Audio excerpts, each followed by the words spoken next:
All right, so the Browns played their third and final preseason game where we got to look at Jacoby Brissette as a Cleveland Brown for the first time. And there were a lot of thoughts. I'm going to try to go through all the game and everything that I remember from it. But let's start with the elephant in the room, right? How did Jacoby Brissette perform? Well, I'll say this. I don't think Jacoby played bad. I don't think Jacoby played necessarily great.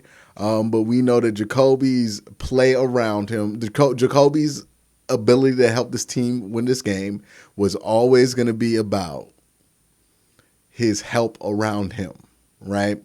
And what we did not really get to see was Jacoby Brissette with the full array of weapons that he will have. When the Browns, I want you, before people make like definitive declarations on Jacoby Brissette or whatever it is, before you do that, I want you to close your eyes and imagine a scenario with me, right? And let's close our eyes right now, right? Don't peek. Before you close your eyes, make sure you hit the subscribe button. But close your eyes right now and imagine that the Browns are about to play a regular season game. And Nick Chubb's not playing. Joe Bitonio's not playing. Myles Garrett is not playing. Amari Cooper is not playing. Denzel Ward is not playing. Jack Conklin is not playing. And Greg Newsome is not playing. Do you think the Browns would look good in that scenario, going up against a team that's playing their ones? Would you have faith in the Browns winning that game with that amount of players out? Jadeveon Clowney, add Jadeveon Clowney to that list too, right? And that is my point, right? I think a lot of people are going to draw conclusions based on what they felt like was the number ones going up against the Bears number ones. And the Bears, I don't think they really benched anybody. I think they had their full onslaught of players out there. But the Browns did not. They had all of their key players pretty much sitting out. Any of the Pro Bowl level players on this team outside of John Johnson just did not play, and JOK played too. So John Johnson, JOK, the only two Pro Bowl level players that played. Everybody else did not, right? And I think that's important to keep in mind. No, the Browns did not look great against the Bears ones. But there were game-changing players that weren't playing in that game that would make that offense look completely different. Now let's talk about Jacoby Brissette. I felt like Jacoby was comfortable in the pocket. I felt like Jacoby was comfortable in this offense. I would like to see him be a little bit more decisive, get the ball out quicker. I know he holds on to the ball. That's kind of his thing. Didn't take a sack. Didn't really get the team behind the sticks that much. But the real story, I don't think, is about Jacoby Brissette because I felt like he played fine. The real story is wide receiver again, right? And we've come out of these preseason games, every single one of them, worried about wide receiver. Now, again, Amari Cooper has not played the entire preseason, but this room should be much bigger than one player. And that's the problem right now, right?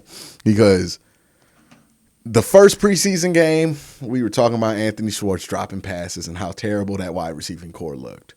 Second preseason game, we were talking about Josh Dobbs. Let's be real. Like, we was talking about Josh Dobbs and what he was doing, but nobody really played in that game, so it really didn't ring off any alarm bells. But still, we weren't necessarily convinced about the wide receiver play after that joint practice week, especially after they didn't have that much success. And, Anthony Schwartz struggled during the joint practices.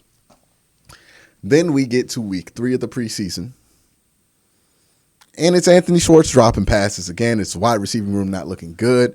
Now, I will give credit to credit when credit is due. Javon Williams played a pretty good game. David Bell, I don't think there's any reason to keep him off the field. He looks like he's good enough to play, right? So those two guys, they're exempt from all this slander. David Njoku and Harrison Bryant, they're exempt from all this slander. But right now, you got Amari Cooper, David Njoku, David Bell, and Harrison Bryant, maybe Donovan Peoples-Jones. And then after that, I got no trust in any of these guys. right?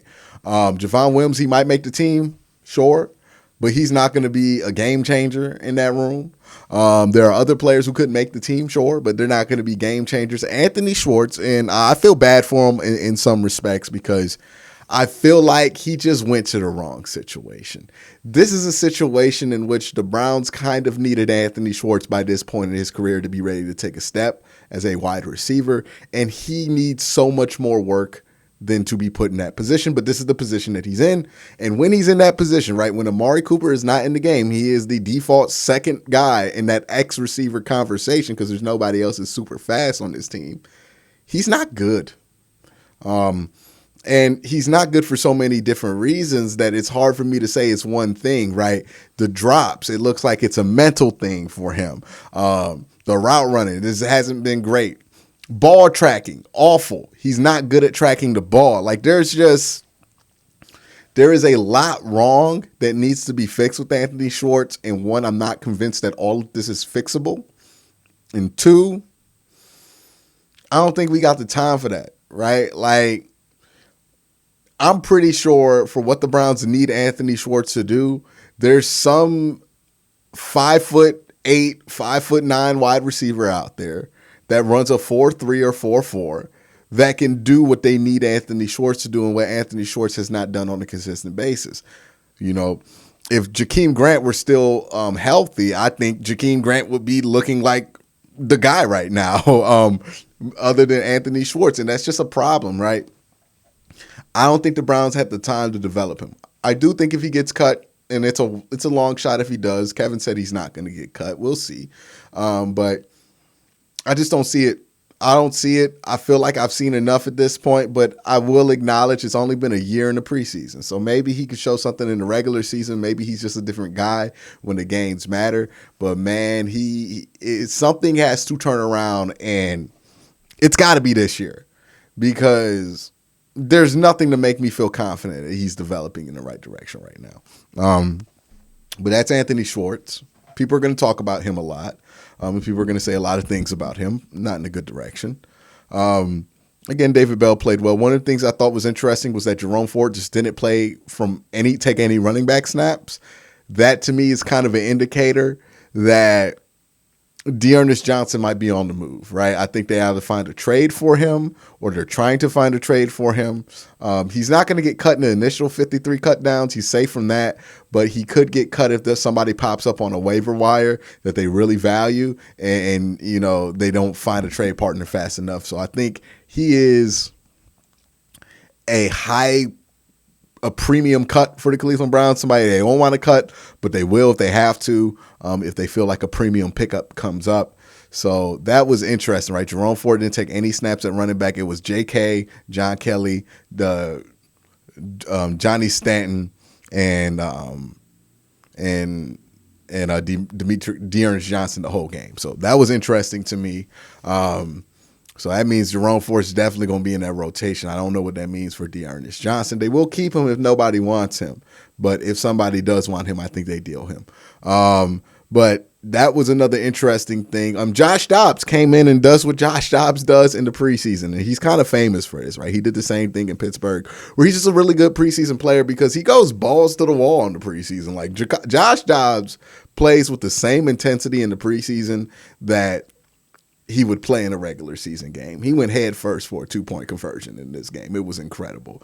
But yeah, Josh Dobbs, you know, I feel like this is another possibility to be on the lookout for Browns fans is the idea that the Browns will, instead of just thinking of it as Jacoby Brissette all the way, every game, every snap, they will go and make it Jacoby Brissette and Josh Dobbs as kind of a pair for those 11 games. And what I mean by that is Jacoby's going to take the bulk of the snaps, but you might have some Josh Dobbs packages where Josh Dobbs gets in there, does some of those more athletic on the run or RPO plays that Deshaun's usually responsible for when he comes back. That way you can run the full offense without worrying about the limitations that you have with the athletic ability of Jacoby Brissette, right? So I think that's a possibility if that does happen, right? If they do plan on having some Josh Dobbs packages during this 11-game stretch, especially if they plan on doing it for a weekly basis, then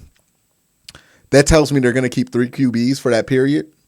I wouldn't be surprised if they picked up a QB here. I wouldn't be surprised if the rest of this defensive tackle room outside of what Everybody below Perrion Winfrey, I think, is probably going to get cut, and they're going to pick up new bodies there. I would expect a new body at the wide receiver position. They talked about how the skill position just is not enough right now. I think there are a lot of conversations to be had about who can stay, who doesn't need to stay anymore, and who they quite frankly seen enough of. I think there might be some differing opinions, right? Andrew Berry might be done with a certain player that Kevin still feels like there's some juice to wring out of. And that might cause some tension there, so be on the lookout for anything like that. I'm not saying anything's imminent, that they're going to be like fighting each other or anything like that, but this is going to be a tough cut down for this team. They have a lot of moving parts to consider, a lot of different things to consider about why they would go with certain parts. So the suspension to worry about when it comes to Deshaun Watson. How do you handle that from a roster standpoint? Certain guys that might come off IR and not be on IR at certain points that might force a cut in a different area. DeAnthony Bell is somebody who forced the issue, right? Somebody who nobody thought would make the team at all when he first signed as a 25-year-old undrafted free agent from West Florida or something like that. But every single preseason game, he has made a tackle for loss, and I think he has like 2 fumbles, like 2 turnovers so far in the preseason. Just as undeniable of a preseason you have, and you need guys like that when you talk about the slot corner conversation. You need guys like that on defense and special teams. So he's another guy that's going to get a more detailed look and might make the team, that might force somebody you weren't expecting off this roster. The Browns front office and coaching staff, they're going to not get a lot of sleep from now until Tuesday at 5 p.m. because there are some long conversations to be had about who needs to make this team, who do they need to keep an eye on, who do they need to call and see is available, because right now they have a very deep roster at some places and a very shallow roster in other places, and that requires tough decisions being made because you need to make up for what you're weak in, but you also don't want to give up everything that you're deep in. And that's going to be a balancing act for Andrew Berry and Kevin Stefanski. They're going to get started pretty much right away. You know what I mean? Like after this game, they're getting started on that work. So that's what I thought of the third preseason game. I'm not panicking over it. I don't take preseason all that seriously. There are some things that concern me. The penalties, again, it's a worry. It's a huge worry. I think they had like 9 for 70 yards. It's ridiculous. Ridiculous amount of penalties. They cannot continue to have this amount of penalties. If they have this rate of penalties during the regular season, they won't win 4 games in that 11-game stretch. They might not even win 3 games in that 11-week stretch because they can't afford to do it. So that needs to go away now. Absolutely now. That'll be what cost them games. So if that doesn't go away, this team's not going to be pointing in the right direction because they absolutely cannot afford to do that. But that being said, let's hope that they figure that out. Let's hope when these games count, they're going to be a little bit more focused, a little bit more crisp. I hate to think that it takes to that point, but we'll see what happens. But again, guys, thank you for watching. You have a great day. Have a good night.